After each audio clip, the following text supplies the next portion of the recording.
It's been long promised and has finally come, the day where we get into the pig pen in an NFL championship era, the 1933 through 1965 seasons. To kick it off, today's Joe Ziemba with the 1933 season. Joe's up right after this to tell us all about it. This is the Pigskin Daily History Dispatch, a podcast that covers the anniversaries of American football events throughout history.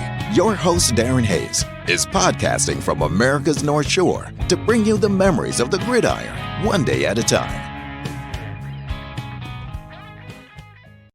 The championship season of 1933 is up tonight, and boy, have we got a good one. Welcome to the Pig Pen, everybody. This is Darren Hayes of PigskinDispatch.com. We are so excited to talk about this. This is our series we've been telling you about for weeks of talking about the championship games pre-Super Bowl in the NFL 1933 to 1965. That's our mission for 2025, and we have a lot of help coming in. And tonight, we have one of the great historians of football history. We have Joe Ziemba coming in to talk about this first year of a championship, 1933. Joe, welcome back to the Pig Pen. Oh, Darren, thanks so much. What a wonderful game to start with in this remarkable series. And I've been looking forward to hearing it and from the other folks that are involved and from you, of course. So thanks very much for having me. And we got a lot of fun stories tonight.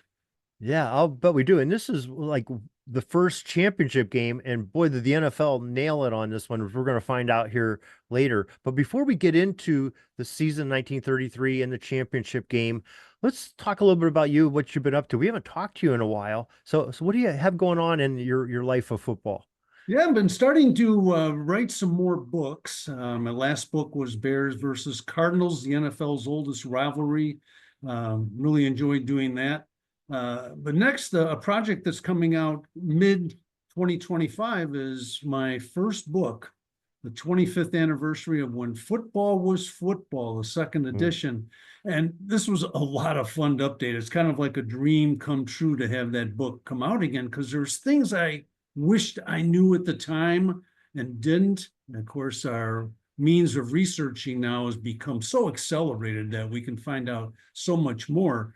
And so we've made a lot of changes to that book, including adding an index and all of the resources, which took a long time after 25 years to go back and plug in the resources for everything. And then also do some new interviews with people that we've met over the years and adding some new information, including some lost games from the Chicago Cardinals. So looking forward to seeing that coming out very quickly from our friends at McFarland. Oh, I think we all are excited about that because we know how good the first edition was. How many years ago was it that the first edition came out? The first edition came out, it was published in 1999, really hit the stores in 2000. So yeah, So it's been you a got while. a quarter of a century in between these, a little over a quarter of a Yeah. century. Well, I was in kindergarten then, so it was Yeah. pretty a big project for me at the time. I didn't know how to type, so I wrote everything out, printed it by hand. I thought it was all in crayon. I thought I recognized that at first. That'd be a step up for me. But Joe, we are so glad that you're back to writing again. You got some new projects. You're rehashing some old projects. Well, we want to talk about one of your favorite subjects, and that's Chicago football, because they were heavily involved in this 1933 season. Maybe you could tell us about the season and how it went and what happened. Yeah, the 1933 season, I think actually, if you don't mind, I'd step back 3 years. Sure. Before we get to 33 and maybe tell or share how we got to that. Because 1933, as we know, was the very first NFL title game where division winners played. Before that, it was the best record. But even that was a little wacky. If we go back a year to 1932, the Chicago Bears and the Portsmouth Spartans met because they both had unusual records. The Bears were 6-1-6. Portsmouth was 6-1-4. And ties did not count, I think, till 1972. So we eliminated that. And so those were decided to be the two best teams. Now, if ties had counted as they do now, the Green Bay Packers would have won the 1932 title. But we're going to take a step even further back to where this game might have begun its genesis in 1930. And that's when the Bears and the Chicago Cardinals decided to have an exhibition game for charity during the Depression and wanted to meet outdoors somewhere in December. The weather was horrible. So they decided they would try and play an indoor game at Chicago Stadium, which is the home of the Chicago Blackhawks hockey team. So in order to pull this off for the game and the only date or so that they could get, they had to unfreeze the rink, bring in 6 inches of dirt almost overnight, and play the game inside the hockey rink. And it was really a comedy of errors. The Bears won the game late. We had things going on like Ernie Nevers punting one off the scoreboard above the ice. Guys getting knocked woozy, hitting the sideboards because they were in the hockey rink with the wooden sideboards. But it was fun. A few thousand people came. It was the first time I've ever seen something where football memorabilia, I can't even pronounce that, was offered because they had an autographed football from Red Grange and Ernie Nevers that they were going to auction off. So it was really a lot of fun. And we kind of put that aside because it's listed as the first time pro teams had met indoors, which is true with the modern NFL. The Cardinals had played back even in 1916, 17, 18 in a place called the Pavilion down on the south side, which became the International Amphitheater. So these fields were a lot shorter, a lot narrower, and certain rules were in place like no field goal tries and no punting after some of the games. So let's zoom ahead then from 1930. We go to 1932. And we have these two teams playing that had very unusual records because of all the ties. And I think the National Football League was also beginning to realize that all these 0-0 ties, and there was a ton of them that year, were maybe hurting attendance. So they were kind of thinking of ways to change the college or change the rules from what the college game was offering. Well, as it turned out, when the teams played in 1932. This was Portsmouth and the Chicago Bears. Had to move their game. It wasn't a championship game, but it was considered a playoff game since they had these identical 6-1 records if you toss out the ties. The game was supposed to be in Chicago. The weather was horrible. George Halas decided, hey, we did this a couple of years ago. Maybe the league would be interested rather than postponing the game and losing what gate we might have had. Because again, the only revenue was from the attendance, not from television, which didn't exist, or cable rights, etc. So they agreed that they would play in Chicago Stadium. The scenario was a bit different this time. And so when we talk about the 1933 game, Darren, we're going to talk about a team with the best nicknames, a starving end, a coach who spit tobacco juice, and an unconstipated elephant. These are the elements that led to the 1933 game. And here we are in 1932 with the Bears playing Portsmouth. And they were able to get the stadium. And this time they didn't have to unfreeze the ice. They didn't have to bring in dirt, because the circus had been in town for a week. Well, what this meant was dirt was brought in so that the deer and the antelope could play in the rink, including the elephants. And the elephants were using this. I'm trying to be politically correct. They had to use the field as their washroom. And so when the players and the team showed up, the stench was pretty bad. In fact, there's reports that a couple of the Bears actually got sick from the smell of the field. The elephants felt a lot better. The Chicago Bears players did not. And even the late Virginia Muskasky, who passed away recently, the owner of the Bears, recalled being at that game and said she still remembered the smell. So as the game went on, there were certain rules in place. Again, we had a very narrow field. It was 80 yards long, but there was only 60 really for the field. And so every time a team would get to a certain yard line, they'd move it back 20 yards to kind of simulate what a normal 100-yard field would be. But the Bears won the game late in the game between two brilliant Hall of Famers named Bronco Nagurski and Red Grange. And the rule at the time for passing still wasn't really looked upon too favorably. But the one rule was you had to be 5 yards behind the line of scrimmage before you could launch a pass. So Nagurski got the ball. He started trudging up towards the line of scrimmage. All of a sudden, he jumped up, threw a jump pass to Grange, who dove for the ball, grabbed it for the touchdown. The referee said the play was legal. I think it was Dutch Clark, who was the coach of Portsmouth, just went absolutely nuts. He said, there is a rule in this league that you got to be 5 yards behind the line of scrimmage. But the referee said, no, it was okay. And so the Bears won the 1932 championship. And it was interesting because winning this one on the indoors, it really wasn't considered a championship, but it gave the league some ideas. A couple things had been done in the game that really made sense. One was the ball was moved 5 yards in from the hockey boards, which became hash marks. And they also had a rule, of course, with the passing. The league decided after the season that you can now pass anywhere behind the line of scrimmage. And even Dutch Clark, he agreed with that. He said, why not? Because if we didn't have it, Nagurski would throw it from anywhere anyway. So we had the new rule for passing. We had the hash marks, which were going to be on the field, because in the old days, if the guy ran out of bounds, you would put the ball right there next to the out of bounds lines. With your unbalanced line, you'd have to waste a play just to get away from the out of bounds to get your play going. And so those were a couple of the great rules that changes were made. But the other one was this idea of having a playoff between two teams that tied made a lot of sense. And so Joe Carr, who was always looking for ways of improving the game, he was the commissioner of the league. And they decided to divide up the 10 teams into 5 divisions, the Eastern Division and the Western Division. And the East would play the West in the overall championship game. Made a lot of sense, just like the World Series in baseball.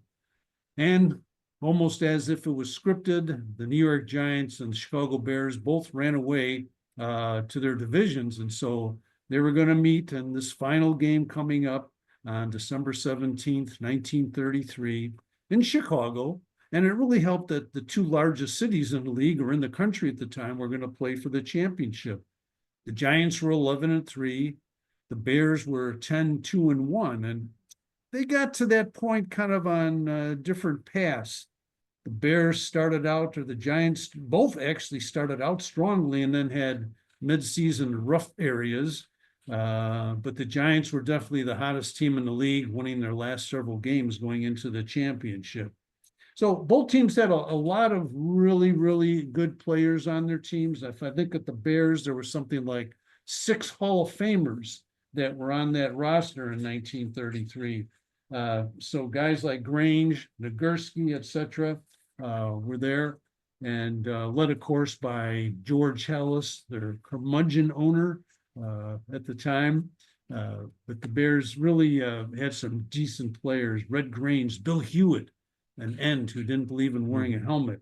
A link lineman, a big tackle. George Musso, a 260-pound tackle, one of the bigger guys in the league at that time. Of course, Bronco Nagurski. And then George Trafton, who had been in the league since 1920, considered one of the meanest players around. He was still with the Bears back in 1933. The Giants had a lot of big names too. I shouldn't say bigger names, but guys that became kind of well known as the season went on. Some of the players, I'm trying to think, Hat Moran, who's been around, his son Michael Moran talks quite a bit about the Giants and what they did. But I think the best thing that we know about the Giants is they had great nicknames. We had Red, Tiny, Potsy, Kink, and Reb. Not sure where the name Kink came from, but as we look over the roster, Red Badgrow, we had him on the team, Harry Newman, Kink Richards, of course, and Ken Strong, the fullback. And they were led by Coach Steve Owen, who had played in the league himself. In fact, in 1933, he came back to be a player coach for the team. He was described usually as stout, 5'9", 5'10", 230 pounds. One time when he was playing, he complained that he wasn't being sold for enough money.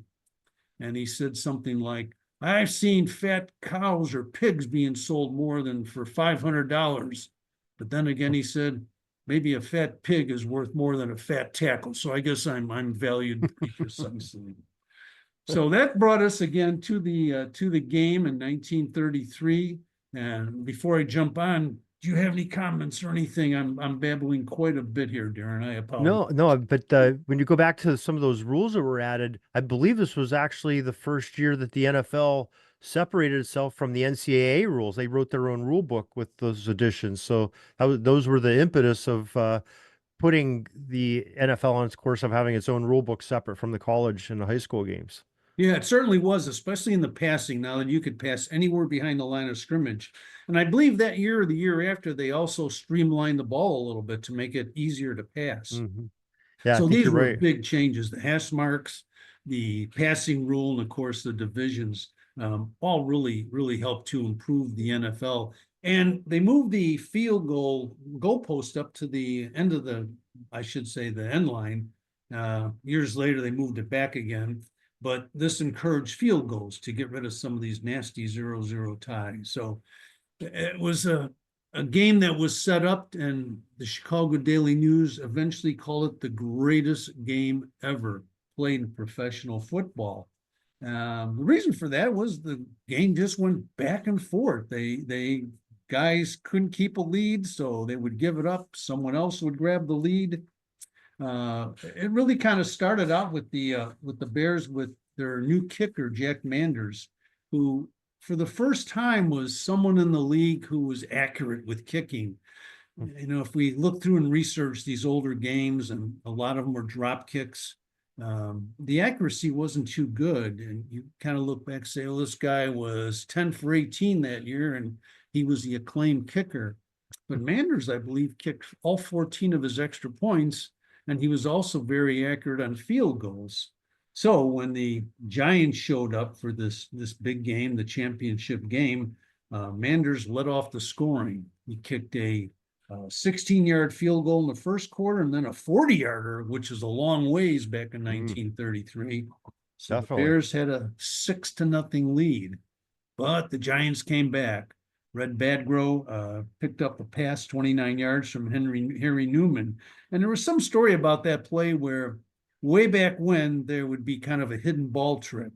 And so there was a trick play where I think it was Newman was supposed to run with the ball, and then he decided to throw it because the other guy was wide open. That might have been Ken Strong later, but a lot of different things in the game. Sometimes the Bears would wear brown patches on their jersey, so the ball would be disguised when they ran with it. The NFL got smarter, of course, over the years and outlawed the brown patches. But anyway, the touchdown by Red Badgrow on the pass from Harry Newman made it 7-6 Giants at the half. And things got even crazier in the second half. Manders kicked his third field goal, this time from 15 yards in the third quarter. So the Bears led 9-7. And then Max Krause scored on a 1-yard run. The extra point was good. So the Giants now led 14-9 in the third quarter. So how would this one end up? The Bears finally got a touchdown, and this was kind of an unusual play. In fact, I found an imitation of it on YouTube. A rookie end named Bill Carr caught a pass, well, actually from Bronco Nagurski. This is before the last play I just mentioned. And Carr caught this 8-yard pass from Nagurski. Manders made the kick, so it was 16-14 in terms of the Bears being ahead. And Bill Carr is an interesting guy. You don't hear a lot about in the history book, but he was extremely valuable to the Bears. I met his grandson a while back, who told me that when he was approached by George Halas to play for the Bears, he said, yeah, I'd love to. And Halas sent him just a minimal amount of money to get to Chicago. Maybe it was $10. So by the time he used it on his railroad fare and had a sandwich, he was kind of broke.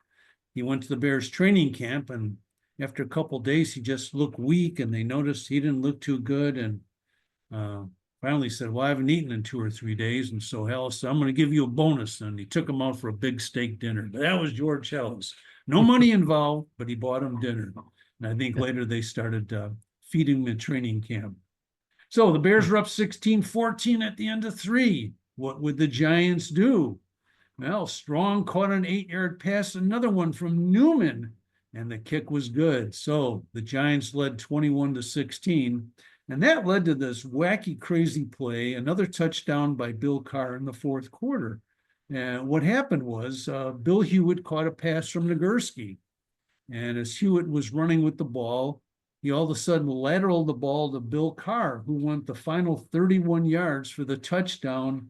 And with the extra point, the Bears led 23-21. And that was the final score, that wacky play. Was kind of a fun game for the spectators. The Bears took home $210 each, which was the first place championship prize at the time. And the Giants walked away with $140. So no one was complaining. But it ended what was considered one of the best games in NFL history. And before the game, Joe Carr, the commissioner, had promised something interesting to the fans. He said that he knew the fans wanted more football thrills. And he said, it's the tendency in our league to open the game up. Football fans want to see that football. They want to see spectacular plays, kicks and long runs for touchdowns. And we're going to go out and do our best to give them what they want. So he certainly did in that game. And as we just talked earlier, I think this really opened up the NFL. Attendance started increasing. There was more scoring with the passing game being opened up. College game was still popular with the humongous crowds, but you can see the pros starting to get a little bit of their share in places where Chicago, New York, where the teams were established. So all in all, that very first NFL game could be called a landmark. It was certainly not only a good game, but showing off the new rules and the fact that a championship game would work just like the World Series did. And so as we know today, we have something called the Super Bowl, where 129 million people watched that final game. And it all started back in 1933 with the Bears edging the New York Giants and their tobacco-spitting coach, Steve Owen. Wow, well done, Joe. That is a great story, a great season, and what a game to have your first championship game be a 2-point game that gets resolved, late in the game too. So that's just a back and forth affair with definitely the best two teams in football at the time, and they played like it and played evenly matched. So that was a great way to tell us about that history. So yeah, it was a fun game. Like I said, easily the two best teams based on records. And it was interesting. The Giants went through their season without a tie. The Bears just had one tie. And so between them, they were 21-5-1. Pretty spectacular records for that time with the 10-team league in 1933. yeah, and that sounds so foreign to us, when we were talking about the rules being changed, and we take those for granted. The hash marks, whoever thinks about the hash marks, probably most people don't even know they exist, and Yes. but it's such commonplace, and just some of the other rules, where the field goalposts are now, and how all that transpires. But you're right. This is a milestone year, not only because of the rules and the championships and creating separate divisions for separating the NFL into two divisions, but just the games themselves and the competition level, everything went up a notch, and I think that really helped them start to compete against the college game. It's going to be another 20 years before they start getting some footing against the college game, but they're getting there. So that's a interesting year, very interesting year. And we So can all blame it on the circus. yeah, especially with the unconstipated elephants, as you said. One of the great lines I think you've ever shared with us on the show. I apologize. No, it was great. It was great. You're very politically correct. So we appreciate that. And our younger audiences appreciate that too. But, something that we do appreciate is, you're always working to preserve football history. And, what do you have coming up on the horizon that people maybe can get excited about? Well, we're continuing our podcast, which is called When Football Was Football, where we look at something related to the Chicago area, whether it be the Bears, the Cardinals, or colleges. But also have a couple more books coming out. One which is close to my heart is called From the NFL to Baton and Back, which is the heroic journey of Notre Dame's Mott's Tonelli. And Mott's was a player for the Cardinals who volunteered for World War II before the war started. Unfortunately, was in the Philippines when the Japanese hit Pearl Harbor, and then the Philippines. He was part of the Bataan Death March, And he survived, but he spent the entire war in prisons, in Japanese prisons.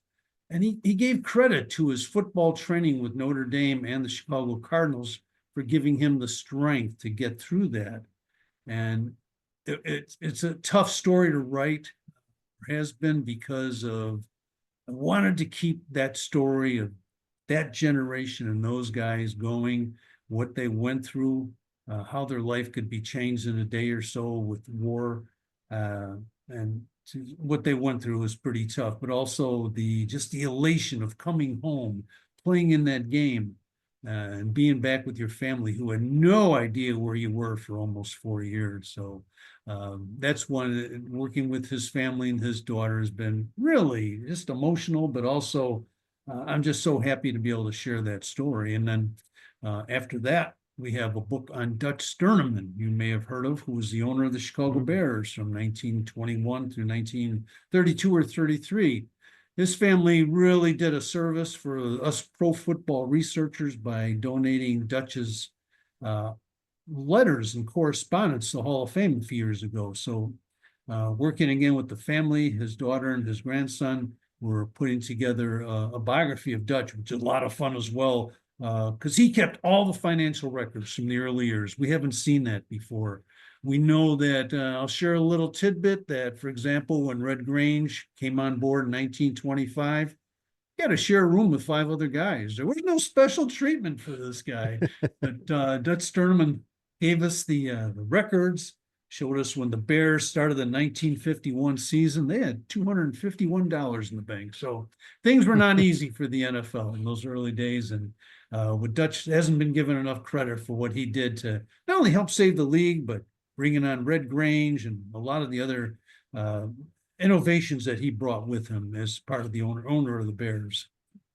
Well, I'm really excited to do that. And, actually, Dutch Sterneman, we referenced some of your Dutch Sterneman references in your When Football Was Football, the original, where you have some telegrams for our Pottsville game, Yes. talking back and forth, where she gave some great insight just on the telegrams that he was sending to Hallis, I believe, with the whole thing with Grange and the Pottsville Maroons and the Frankfurt Yellow Jackets. So I can't wait to read both of these books, both great stories by a great storyteller, and we're so excited and we can't wait to those come out.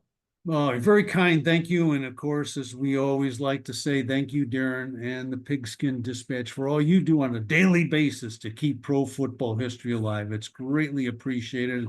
And generations to come will have this record of all the information that you're helping us retain.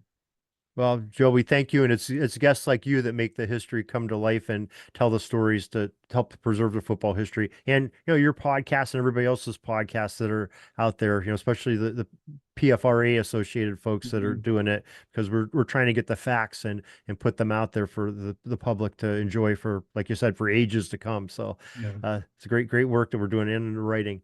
So, Joe, we really appreciate you coming on here, and we got you penciled in for a few more visits here in our journey through these 4 decades of NFL championship games before the Super Bowl. And we can't wait to hear what you have to say on some of these other great teams. And we're having fun with this series already, and you're kicking us off.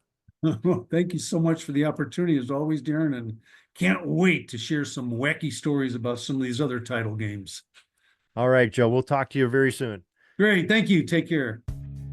That's all the football history we have today, folks. Join us back tomorrow for more of your football history.